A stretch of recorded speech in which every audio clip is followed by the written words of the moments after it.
বিকাশ কেন্দ্ৰই প্ৰতি বছৰে হোজাইত বসবাস কৰা যিকোনো এটা জনগোষ্ঠীৰ লোক সংস্কৃতি কৰ্মশালা অনুষ্ঠিত কৰি আহিছে। এইবেলি আমি তিৱা লোক সংস্কৃতি কৰ্মশালা আয়োজন কৰিছোঁ যোৱাকালিৰ পৰা। সংগীত নাটক একাডেমীৰ পৃষ্ঠপোষকতাত এই কৰ্মশালা 7 দিনৰ কাৰণে চলিব।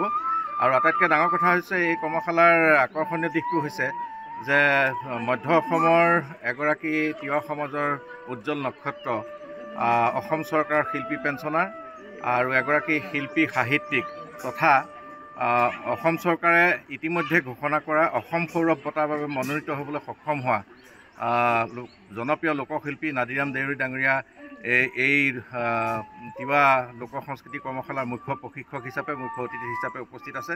সেইটো এই কৰ্মশালা আটাইতকৈ আকৰ্ষণীয় দিশ। তাৰোপৰি পুৰণা কাকীত যথেষ্ট তিৱা লোক আছে আৰু অন্যান্য জনজাতিৰ লোক আছে। সকলোৰে সন্মিলিত সহযোগত কণ কণ শিশুসকলে উঠি অহা চেমনীয়াসকলে যি তিৱা লোকনৃত্য লোক সংস্কৃতি প্ৰশিক্ষণ গ্ৰহণ কৰিছে, ইয়ে তেওঁলোকক অদূৰ ভৱিষ্যতে জাতীয় সংস্কৃতি ৰক্ষা কৰাৰ ক্ষেত্ৰত, জাতীয় সংস্কৃতিৰ বিকাশৰ ক্ষেত্ৰত তেখেতসকলক সজাই পৰাই তুলিব বুলি আমি বিশ্বাসী। আৰু এই কৰ্মশালাত পুৰণা কাকী অঞ্চলৰ ৰাইজৰ যি অভূতপূৰ্ব সহযোগিতা, সেয়া আমাক সঁচাকৈ অনুপ্ৰাণিত কৰিছে।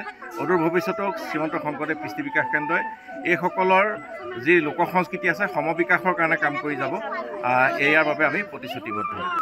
শংকৰদেৱ সংঘ কৃষ্টি বিকাশ কেন্দ্ৰৰ বিষয়ববীয়াসকলে আমাক পুৰণা কাকীত তিৱা লোকনৃত্য প্ৰশিক্ষণ দিবৰ কাৰণে আমাক ইয়ালৈ আমন্ত্ৰণ জনাই আনিছে। মই প্ৰথমতে তেখেতসকলক বহুত বহুত ধন্যবাদ জ্ঞাপন কৰিছোঁ যে ইয়াত আহি ভাল লাগিছে। কণ কণ শিশুসকলে সুন্দৰকৈ হেৰাই যাব ধৰা তিৱা জনগোষ্ঠীৰ বৰত উৎসৱৰ গীত নৃত্যসমূহ অধ্যয়ন কৰিবলৈ তেখেতসকল আগ্ৰহেৰে ওলাই আহিছে। আৰু বৃহত্তৰ এখন পুৰণা কাকী, এখন তিৱা মানুহ বসবাস কৰা এখন সুন্দৰ গাঁও। এই গাঁৱত এই সংস্কৃতিবিলাকক আমি তেওঁলোকৰ মাজত এৰি দিবলৈ পাই আমি নথৈ আনন্দিত হৈছোঁ। আৰু তেখেতসকলেও সুন্দৰকৈ এই সংস্কৃতি আয়ত্ব কৰি লৈছে আৰু ভৱিষ্যতে এই কণ কণ শিশুসকলে তিৱা সাহিত্য সংস্কৃতিক যথেষ্ট অৰিহণা যোগাব পাৰিব বুলি মই আশা কৰোঁ।